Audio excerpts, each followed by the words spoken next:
வணக்கம் மக்களே, தமிழ் காதலியின் ஆடியோ நாவல்கள் உலகத்துக்கு உங்களை அன்போட வரவேற்கிறேன். இது எழுத்தாளர் தமிழ் காதலி சங்கீத பிரியா தட்சிணாமூர்த்தியின் தேவ ராட்சசனோ தேவ ரட்சகனோ பாகங்கள் 79, 80 மற்றும் 81. கதையின் குரலாக நான் உங்கள் சங்கீத பிரியா தட்சிணாமூர்த்தி. கருணாகரன் அமைதியாக திரௌபதியின் முகத்தை தான் பார்த்து கொண்டிருந்தார். ஆனால் அவள் முகத்தில் எந்த உணர்வும் தெரியவில்லை. அமைதியாக தலை குனிந்து அமர்ந்திருந்தாள். அவள் அருகே சென்ற கருணாகரன் அவள் தோளை தொட அதில் நிமிர்ந்து அவரை ஒரு பார்வை பார்த்தவர் கண்களில் இருந்து கண்ணீர் தேங்கியிருந்தது. அதை கண்ட கருணாகரனுக்கு மனம் வலித்தது. உன் அப்பா மேலே சரியான புரிதல் இல்லாமல் அவனை வெறுத்து தப்பு பண்ணிட்டியம்மா. நல்லவம்மா அவன். ஆரம்பத்தில் அவனுக்குமே ஜாதி வெறி மனசுக்குள்ளே இருந்தது. ஆனால் தங்கச்சி பாசம் அதை எல்லாத்தையும் மறக்க வச்சிடுச்சுன்னு தான் சொல்லணும். வானதி வேற ஒரு ஜாதிக்காரனை கல்யாணம் பண்ணிட்டு போனதில் ஆரம்பத்தில் தேவேந்திரனுக்கு கோபம் இருந்தது தான். ஆனால் நாள் ஆக ஆக தங்கச்சி பாசம் அந்த கோபத்தை மறைய வச்சிடுச்சு. உயிராக வளர்த்த தங்கச்சி தான் அவனுக்கு பெருசாக பட்டாலே தவிர வேறு ஜாதியை சேர்ந்தவனை கல்யாணம் பண்ணிக்கிட்டே தான் அவனுக்கு பெருசாக தெரியலை. வானதி இந்திரனும் இறந்த பிறகு அவன் எந்த நிலைமையில் இருந்தாலும் கூட இருந்து பார்த்தவன் நான். உங்கள் அப்பனுக்கும் எனக்கும் எத்தனை வருஷம் உறவுன்னு உனக்கு தெரியுமா? எத்தனை வருஷம் எங்கள் நட்புன்னு தெரியுமா? உங்கள் அம்மாவை கல்யாணம் பண்ண பிறகு தான் அவன் எனக்கு நண்பனாக மாறினான். ஆனால் அப்போ நீ பிறக்கலை. நீ பிறக்கிறதுக்கு முன்னாடி இருந்தே எனக்கும் அவனுக்கும் நட்பு உருவாக்கிடுச்சு. அவன் ஆரம்பத்தில் அப்படி மனசு உடஞ்சி இருக்கிறத பார்த்து நான் அவன்கிட்ட பேசும்போது தான் நடந்த எல்லா விஷயத்தையும் அவன் என்கிட்ட சொன்னான். அப்போ கூட என் நண்பன் மேலே எனக்கு ஒரு துளி கூட கோபம் வரவே இல்லை. ஏன்னா அவன் என்னோட நண்பன். அவன் கடைசி வரைக்கும் அவன் தங்கச்சி குடும்பத்தில் ஒரு உயிராவது உயிரோடு இருக்கணும்னு நினச்சான். தேவராட்சசன் மேலே அவனுக்கு எவ்வளோ பாசம் இருந்ததுன்னு உங்கள் யாருக்குமே தெரியாது. எப்படியாவது அவனை ஒரு தடவையாவது பார்த்துடணுன்னு அவன் எவ்வளோ துடிச்சிருக்கான் தெரியுமா? ஆனால் கடைசியாக தான் சாக போகிற நேரத்தில் தான் தங்கச்சி பையனே அவன் பார்ப்போன்னு அவன் நினைக்கவே இல்லை என்று கருணாகரன் கூற, அப்பா ப்ளீஸ், அவளே மனசு உடஞ்சி போய் உட்காந்துருக்கா. நீங்கள் இன்னும் பேசி அவளை கஷ்டப்படுத்தாதீங்கப்பா என்றால் வேதனை குரலில் தாரகை. அதில் திரும்பி தன் மகளை பார்த்த கருணாகரன், அவளை இன்னும் கஷ்டப்படுத்தணும்னு நான் பேசலாமா? என் மனசில் இருக்கிற ஆதங்கத்தை வெளியே கொட்டணும்னு நினச்சேன், அவ்வளோதான்.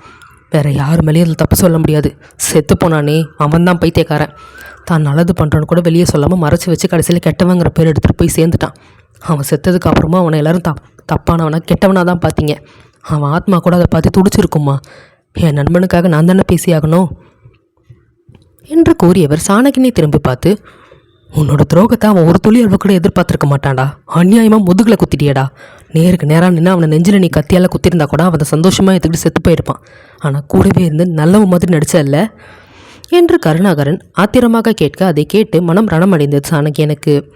வெறுப்பாக அவனை சில நொடிகள் பார்த்தவர், உனக்கும் தேவராட்சசனுக்கும் எப்படி பழக்கமாச்சு என்றார் கோபமான குரலில். அதில் அவரை நிமிர்ந்து பார்த்தவன், மாமாவும் நானும் ஒரு தடவை அஃபிஷியல் பிஸ்னஸ் நைட்டில் பார்ட்டி ஒன்று அட்டன் பண்ணிட்டு வரும்போது மாமா ரொம்ப அதிகமாக குடிச்சிட்டு அவர் தான் என்கிட்ட போதையில் உளர்னார். அப்போ கூட இந்த விஷயத்த அவர் என்கிட்ட சொல்லலை.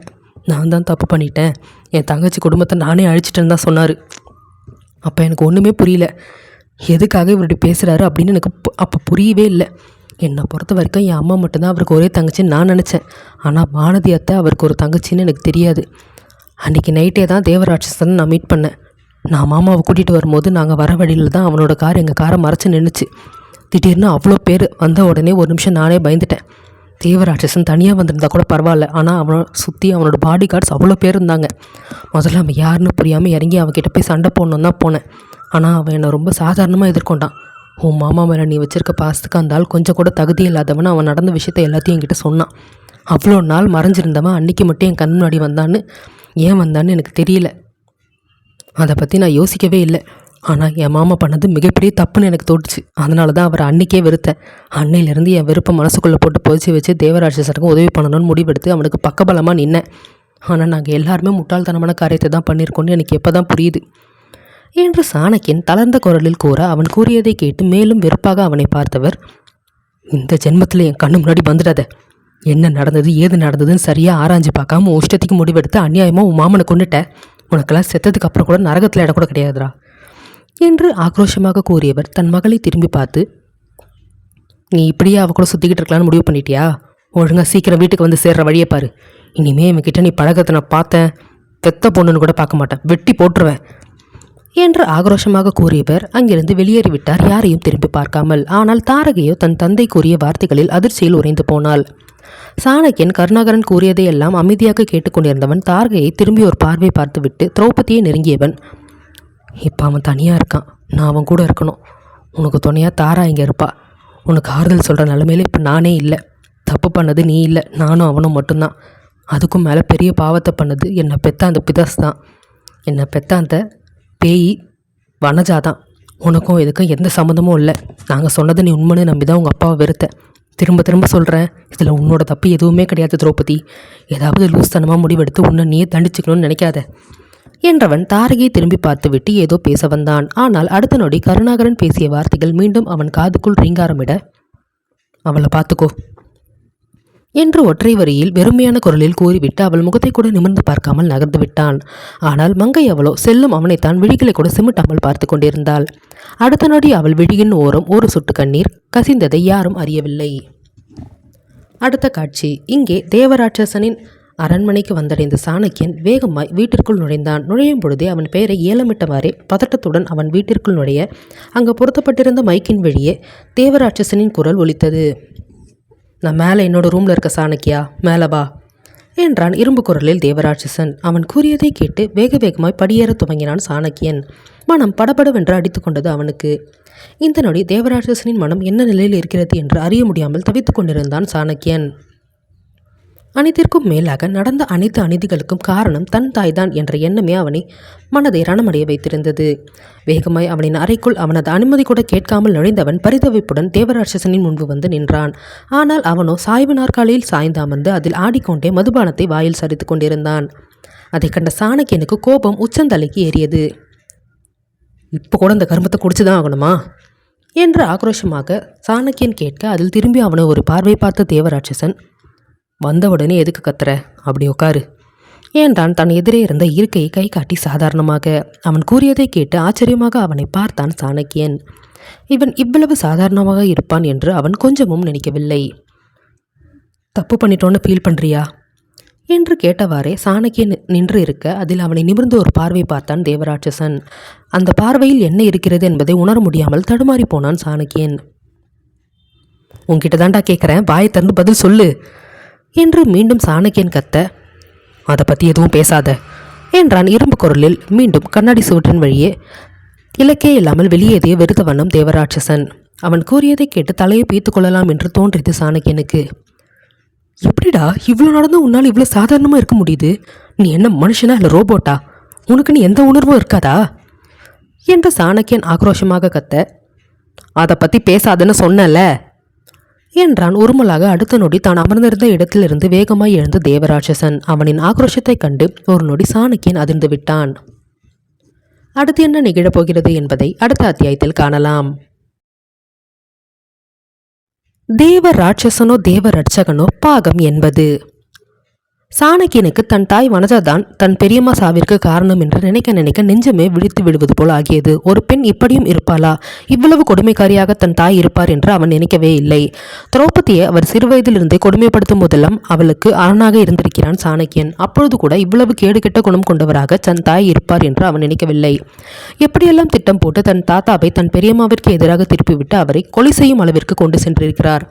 இப்படிப்பட்ட பெண் எல்லாம் உலகத்திலேயே வாழ்வதற்கு தகுதி இல்லாதவர். இருந்திருக்க வேண்டியது வானதி அல்ல வனஜாதான் என்று தோன்றியது அவனுக்கு.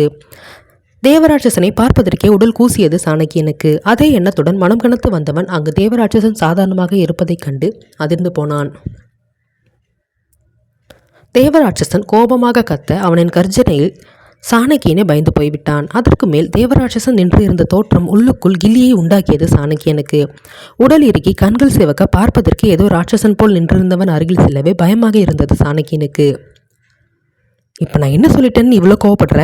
உண்மையை தானே சொன்ன நான் என்று முயன்றும் தைரியத்தை வரவழைத்து கொண்டு சாணக்கியன் வினவ அதில் கையில் இருந்த மதுபானத்தை தூக்கி ஆவேசமாக சுவற்றில் அடித்தவன் தலையை இருக்க கோதிக்கொண்டு அங்கும் இங்கும் நடந்து கொண்டிருந்தான். அவனின் செய்கையில் பயந்தே போய்விட்டான் சாணக்கியன். தேவராட்சசா, என்ன பண்ணிக்கிட்டு இருக்க? பைத்தியமா பிடிச்சிருக்கவனுக்கு? எத்தனை தடவை உங்ககிட்ட சொல்லியிருக்கேன் இந்த மாதிரி எதையும் தூக்கி போட்டு உதைக்காதுன்னு. ஒரு நேரம் போல் ஒரு நேரம் இருக்காது. மேலே ஏதாவது கண்ணாடி துண்டு பட்டா என்னடா பண்ணுறது? என்ன காரியம் பண்ணுற நீ என்று சாணக்கியன் கத்த, இங்கே பாரு சாணக்கியா, இப்போ நான் என்ன மனநிலையில் இருக்கேன்னு எனக்கே தெரியல. இதையும் வெளியே காட்டிக்க கூடாதுன்னு எனக்குள்ளேயே போட்டு புதைச்சி வச்சுக்கிட்டு அமைதியாக இருக்கேன். தேவையில்லாமல் எதையாவது பேசி என்னை மிருகமாக மாற்றிடாத என்றான் ஆக்ரோஷமாக தேவராட்சசன். அதில் கோபம் பெருகி வந்தது சாணக்கியனுக்கு. இடியட், தப்பு பண்ணாத ஒரு மனுஷனுக்கு தண்டனை கொடுத்துருக்கோம். அப்படியே விட்டுருந்தா கூட அவர் இன்னும் இந்த உலகத்தில் எத்தனை வருஷம் வாழ்ந்துருப்பாதோ தெரியாது. ஆனால் அநியாயமாக அவரை நம்ம கொண்டுட்டோம். நம்ம தான் அவரோட சாவுக்கு காரணம். இங்கே தப்பு பண்ணது தேவேந்திரன் கிடையாது, நம்ம தான் முட்டாள்தனமாக எதையும் முழுசாக தெரிஞ்சுக்காம அவர் குற்றவாளின்னு நான் நினச்சி அவருக்கு தண்டனை கொடுத்துட்டோம். நான் உள்ளுக்குள்ளே குற்ற உணர்ச்சியில் செத்துக்கிட்டு இருக்கேன். உயிர் வாழலாமா வேண்டாமான்னு ஒவ்வொரு நிமிஷமும் யோசிச்சுக்கிட்டு இருக்கேன். நீ மட்டும் ஏன் இப்படி இருக்க என்று சாணக்கியன் கத்த, ஏய் என்று கர்ஜனையாக அரண்மனையை அதிரும் வகையில் கத்தினான் ஆனவன். தேவராட்சசனின் அந்த சத்தத்தில் அதிர்ந்து போய் அவனை பார்த்தான் சாணக்கியன். உனக்கு தெரியுமா நான் சாதாரணமாக இருக்கேன்னு உனக்கு தெரியுமாடா, சொல்லு தெரியுமா என்று ஆவேசமாக அவனை நெருங்கி அவன் சட்டையை பிடித்து உலுக்கினான் தேவராட்சசன். அவனின் இந்த செய்கையில் அதிர்ச்சியும் பயமும் ஒரு சேர சாணக்கியனை தாக்கியது. டேய், என்ன பண்ற நீ என்று பயத்தில் திக்கி திணறியவாறு சாணக்கியன் பேச அவனை ஆக்ரோஷமாக தள்ளிவிட்டவன் ஆ என்று வானத்தை பார்த்து கர்ஜித்தான். அவனின் செயல்களில் எல்லாம் இவனுக்கு என்னவாயிற்று, ஏன் இப்படி மிருகம் போல் நடந்து கொள்கிறான் என்று பயந்து போனான் சாணக்கியன்.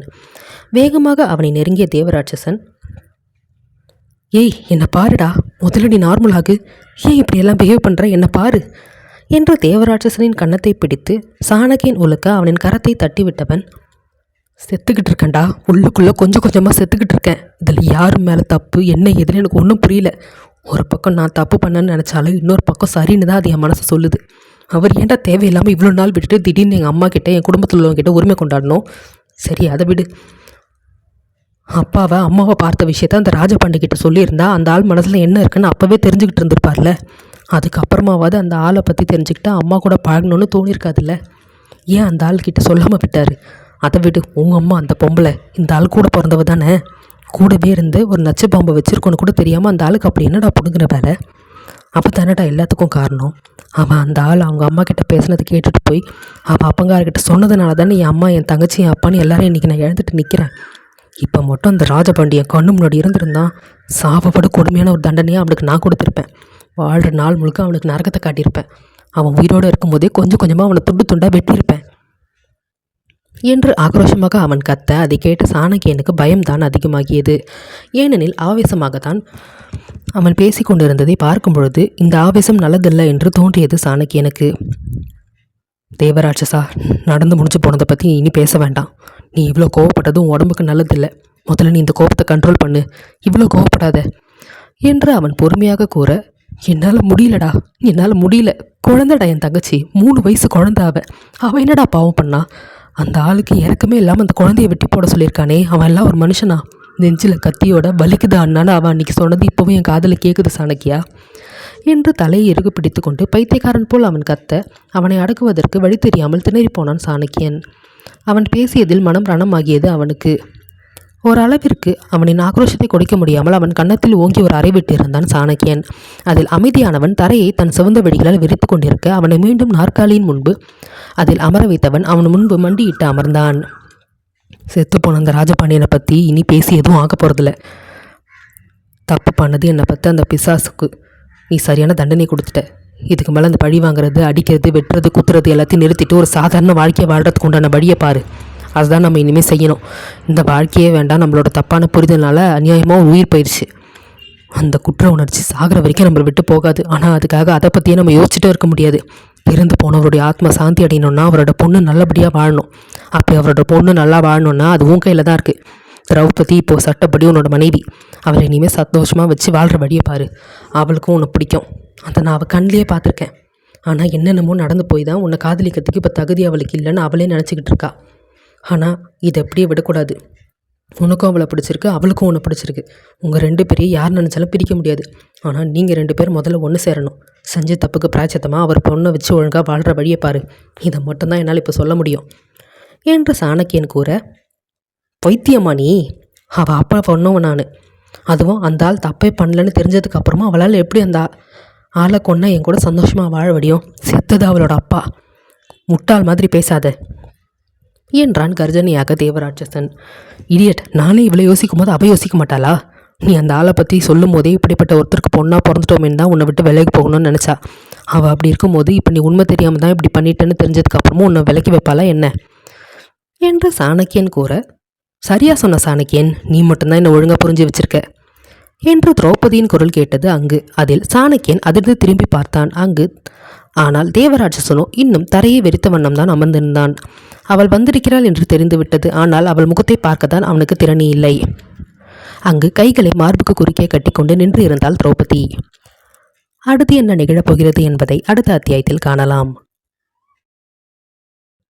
திரௌபதியை அங்கு கொஞ்சமும் எதிர்பாராத சாணக்கியன் அதிர்ந்து போய் எழுந்து நின்றான். இவள் எதற்காக இங்கு வந்திருக்கிறாள் என்று யோசித்தவன் வேகமாக அவளை நெருங்கினான். ஆனால் திரௌபதி தன் தீர்க்கமான பார்வையுடன் தலை குனிந்து தரையை வெறித்தவாறு அமர்ந்திருந்த தேவராட்சசனை தான் அழுத்தமாக பார்த்து கொண்டிருந்தாள். சாணக்கியன் வேகமாக அவள் அருகே சென்றவன், நீ எதுக்காக இங்கே வந்த திரௌபதி? முதல்ல இந்த இடம் உனக்கு எப்படி தெரியும் என்றான் வேகமாக. அவன் கூறியதை கேட்டு அவனை திரும்பி ஒரு பார்வை பார்த்தவளின் பார்வையில் என்ன இருக்கிறது என்பதை அறிந்து கொள்ள முடியாமல் தடமாறி போனான் சாணக்கியன். நான் வாழ வேண்டிய வீடு தானே இது. இந்த வீட்டோட மருமகன் நான் தானே. அது அங்கே உட்காந்துருக்காரே உங்கள் அண்ணன், அவரோட மனைவி நான் தானே என்று கேள்விகளை அடுக்கிக் கொண்டே செல்ல அவளின் கேள்விகளில் திணறிப்போனான் சாணக்கியன். ஆனால் தேவராட்சசன் அவளின் கேள்விகளில் படார் என்று அவளை திரும்பி பார்த்தான். அவனின் கண்கள் தீர்க்கமாய் அவள் முகத்தை பார்த்து கொண்டிருந்தது. ஆனால் திரௌபதியோ இப்பொழுது மீண்டும் தேவராட்சசனின் புறம் திரும்பி அவனின் பார்வைக்கு நேருக்கு நேராய் எதிர்கொண்டவள் நெஞ்சை நிமிர்த்தியவாறு அவனை பார்த்து, சரி, இந்த கேள்விக்கு சாணக்கியன் பதில் சொல்ல வேண்டாம். நீங்கள் சொல்லுங்கள் மிஸ்டர் ஏரன், நான் உங்கள் மனைவி தானே. இந்த வீட்டுக்கு தானே நான் வாழ வரணும். இங்கே என்னோட ராஜ்யம் தானே இருக்கணும் என்று அவள் அழுத்தமாக கேட்க அவனோ சில நொடிகள் அவளை ஆழ்ந்து பார்த்துவிட்டு மீண்டும் தன் பார்வையை வேறு புறம் திருப்பிக் கொண்டான். ஆனால் திரௌபதியோ விடுவதாய் இல்லை. என்னோட கேள்விக்கு உங்கள் 2 பேரில் யாராவது ஒருத்தர் இப்போ பதில் சொல்லியே ஆகணும். அதுலேயே என்னோட கணவர் மிஸ்டர் ஏரன் தேவராட்சசன் இந்த கேள்விக்கு பதில் சொன்னால் ரொம்ப நல்லாயிருக்கும். நானும் சந்தோஷப்படுவேன். ஒருவேளை அவர் என்னோட கேள்விக்கெல்லாம் பதில் இல்லைன்னு சொன்னால் அடுத்த நிமிஷம் நான் இங்கேருந்து கிளம்பி போயிடுவேன். யாருக்கும் பாரமாக இருக்கணும்னு இந்த திரௌபதி நினைக்க மாட்டா என்று அவள் வாக்கியங்களை ஏற்றி இறக்கி கூற அடுத்த நொடி தான் அமர்ந்திருந்த இடத்திலிருந்து சடாரென்று எழுந்து நின்றான் தேவராட்சசன். அவனின் இந்த திடீர் செய்கையில் சாணக்கியன் பயந்து போனான் என்றால் திரௌபதியின் பின்னே மறைந்து நின்று இருந்த தாரகை பயந்து ஒளிந்தே கொண்டாள். அப்பொழுதுதான் தாரகையை பார்த்தான் சாணக்கியன். நீ எதுக்காக இவ கூட இங்கே வந்திருக்க? இவளை பத்திரமா தானே உன்னை பார்த்துக்க சொன்னேன். ஆனால் நீ இவளை இங்கே எடுத்துகிட்டு வந்திருக்க. முதல்ல உங்கள் 2 பேருக்கும் இந்த இடம் தெரியும் என்று அவன் கேள்வி மேல் கேள்வி கேட்க, எனக்கு எதுவும் தெரியாது. நான் தடுக்கு இவ தான் என்னை இழுத்துட்டு வந்துட்டா. நான் எவ்வளோ சொல்லியும் இவ கேட்கல என்றால் பயந்த குரலில் தாரகை. அவளின் பயத்திற்கான காரணத்தை புரிந்து கொள்ளாத சாணக்கியன், நீ எதுக்கு இப்போ இப்படி பயந்து நடுங்கி சாவுற என்றான் கோபமாக. அதில் தேவராட்சசனை பார்த்து கண்களால் சைகை செய்தால் அவளின் பயத்திற்கான காரணம் அவன்தான் என்று தாரகை. அவளின் செயலில் திணறியவன் தேவராட்சசனை திரும்பி பார்க்க கண்கள் சிவக்க அவன் தங்களையே பார்த்து கொண்டிருப்பதைக் கண்டு தானும் ஒரு நொடி பயந்து விட்டான். ஆனால் திரௌபதியின் முகத்தில் துளி அளவு கூட பயமில்லை. அவனைத்தான் நெஞ்சை நிமிர்த்தி கொண்டு தைரியமாக நோக்கி கொண்டிருந்தாள். வேகமாக தன் அழுத்தமான காலடிகளை ஊன்றி அவளை நெருங்கியவன், உன்னோட கேள்விக்கான பதில் எல்லாம் உனக்கே தெரியும். பைத்தியக்காரி மாதிரி கேள்வி மேலே கேள்வி கேட்டு என் வெறியேத்தாத. நீ இங்கே இருக்கிறதுனா இருக்கலாம், விருப்பம் இல்லைனா இங்கேருந்து போகலாம். உன்னை யாரும் அறுக்கவே மாட்டாங்க. நீங்கள் இருக்கிறேன்னு சொன்னால் உன்னை யாரும் இங்கேருந்து கழுத்து பிடிச்சி வெளியே தள்ளவும் மாட்டாங்க. முடிவு உன்னோட கையில் என்றவன் வேகமாய் அவளை கடந்து செல்ல முயன்றான். ஆனால் தன்னை கடந்து சென்ற அவனின் கரத்தை அப்படியே தடுத்து நிறுத்தி அவனை நிறுத்தியிருந்தாள் திரௌபதி. அவனோ அவளுக்கு எதிர் திசையில் நேராய் நின்று இருக்க அவனுக்கு தானும் எதிர் திசையில் நின்று இருந்தவள் அவனை திரும்பி தலை சாய்த்து ஒரு பார்வை பார்த்தாள். அதை உணர்ந்து கொண்டானா என்னவோ அவன் உடல் மேலும் இறுகியது.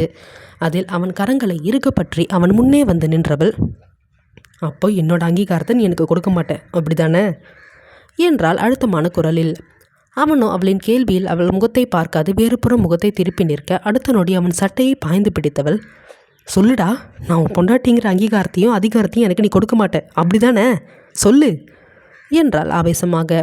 அவளின் செயலில் தாரகியும் சாணக்கியனும் அதிர்ந்து போயினர். ஏய், என்னடி பண்ணுற? விடு முதல்ல அவரை என்று தாரகை பாய்ந்து செல்ல சாணக்கியனும், முட்டாள்தனமாக இப்படியெல்லாம் நடந்துக்காத திரௌபதி, முதல்ல அவன் சட்டையிலேருந்து கையை எடு. அவன் யாருன்னு உனக்கு தெரியும்ல. எவ்வளோ தைரியம் இருந்தால் அவன் சட்டையை பிடிக்கிற? முதல்ல அவன் மேலே இருந்து கையெடு திரௌபதி என்று சாணக்கியன் கத்த அதில் அவர்கள் இருவரையும் திரும்பி ஒரு தீப்பார்வை பார்த்தாள் பெண்ணவள். இவன் என்னோட புருஷன், இவன் மேலே எனக்கு எல்லா உரிமையும் இருக்குது. நீங்கள் 2 பேரும் எங்களுக்கு இடையில வராதிங்க என்றால் ஆக்ரோஷமாக. அவளின் வார்த்தையில் இருவரும் அதிர்ந்து அவளை பார்த்தனர். உனக்கு புரியுதா இல்லையா? நீ பாட்டுக்கு எனக்கான அதிகாரத்தை கூட அங்கீகாரத்தை கூட லூசு மாதிரி பேசிக்கிட்டு இருக்க. கொஞ்சம் அவருக்கும் நீ டைம் கொடுக்கணும்டி. அவரும் நடந்த எல்லாத்தையும் மறந்துட்டு கொஞ்சம் பழைய நிலைமைக்கு மாறணும். லூஸ் மாதிரி இப்போ எதுவும் பண்ணாத. பா, முதல்ல நம்ம வீட்டுக்கு போகலாம் என்று தாரகை மீண்டும் அவளை அழைக்க, முடியாது, என்னால் இங்கேருந்து வரவே முடியாது. இவன் என்ன நினச்சிக்கிட்டு இருக்கான்? இவன் இஷ்டத்துக்கு கல்யாணம் பண்ணுவான், இவன் இஷ்டத்துக்கு விட்டுட்டு போவானா? ஆனால் என்னால் அப்படியெல்லாம் இருக்கவே முடியாது என்று ஆக்ரோஷமாக கத்தியவள் அவன் புறம் திரும்பி, இங்கே பாருடா, தெரிஞ்சோ தெரியாமலேயே என்னை கல்யாணம் பண்ணி பெரிய தப்பு பண்ணிட்டேன். இனி எனக்கு புருஷங்கிற பேரில் நீ என்னோட அடிமை. இந்த பொண்டாட்டி என்ன சொல்கிறாலோ அதை கேட்டு நீ நடந்து தான் ஆகணும். மவனை என்னை விட்டுட்டு போகிறேன். வேறு எவ்வளையாவது கரெக்ட் பண்ணலான்னு நினச்சேன், உன்னை வெட்டி போட்டுட்டு வெள்ளைப்படவே கட்டிப்பேன் என்று அவள் ஆக்ரோஷமாக கத்த, அவளின் வார்த்தையில் சாணக்கியன் இவள் என்ன பைத்தியமா என்பது போல் அவளை பார்த்தான். ஆனால் தேவராட்சசனோ அவள் கூறியதை கேட்டு இதழின் ஓரம் யாரும் அறியாத வகையில் ஒரு சிறு புன்னகை சிந்திய வண்ணம் அவளை பார்த்தான். அவனின் புன்னகை தான் அவன் மனம் கவர்ந்த கள்ளி அறிந்து கொண்டாளே. அதில் கோபம் முற்றி அவன் கன்னத்தில் ஓங்கி ஒரு அறை விட்டவள், சிரிக்காதடா என்றாள் கர்ஜனையாக. அடியே பைத்தியக்காரி, எதுக்கடி இப்படியெல்லாம் பண்ணுற என்று தாரகை அதிர்ந்து அவளை தன் புறம் பிடித்து இழுக்க, தேவராட்சசன் தாரகையின் கரத்தை விலக்கிவிட்டவன் திரௌபதியை தூக்கி தன் தோளில் போட்டுக்கொண்டு அங்கிருந்து நகரத் தொடங்கினான். அவனின் செயலில் இப்பொழுது பேய்மொழி முழிப்பது சாணகியன் மற்றும் தாரகையின் முறையாயிற்று. டேய், அவளை எங்கடா தூக்கிட்டு போற என்று சாணக்கியன் கத்த, தன்னவளை தன் தோளில் சுமந்தவாறே திரும்பி அவனை ஒரு பார்வை பார்த்தவன், உன்னோட வாழ்க்கையை வாழ்கிற வழியை பாரு, அதுக்கு என்ன பண்ணணுமோ அதை பண்ணு, எங்கே பின்னாடி சுற்றிக்கிட்டு இருக்காத என்று அழுத்தமான குரலில் கூறிவிட்டு மீண்டும் அங்கிருந்து நகர்ந்தான் அவன். ஆனால் திரௌபதி சொகுசாக அவன் தோளில் நாய்க்குட்டி போல் தொங்கிக் கொண்டே தாரகையை பார்த்து கண்ணடித்தாள். அவளின் செயலில் ஆவென்று வாயை பிளந்த தாரகை, இவளை எந்த லிஸ்ட்டில் சேர்க்கறதுனே தெரியலையே, அவருக்கு ஏற்ற ஆள் இவ தான் போல, 2 பேரும் எப்போ எப்படி இருப்பாங்கன்னு யாராலையும் புரிஞ்சுக்க முடியலை என்று வாய்விட்டே புலம்பினாள் தாரகை. அவள் கூறியதை கேட்டு சாணக்கியன் அவளை ஒரு மாதிரியாக பார்த்தவன், எவ்வளோ நேரத்துக்கு நீ இங்கே இருக்க போகிற? உங்கள் அப்பாவுக்கு ஏற்கனவே எங்கள் மேலே கொலவெறி, இதில் நீ வேறு இங்கே வந்து இருக்கன்னு தெரிஞ்சுது, அவ்வளோதான்.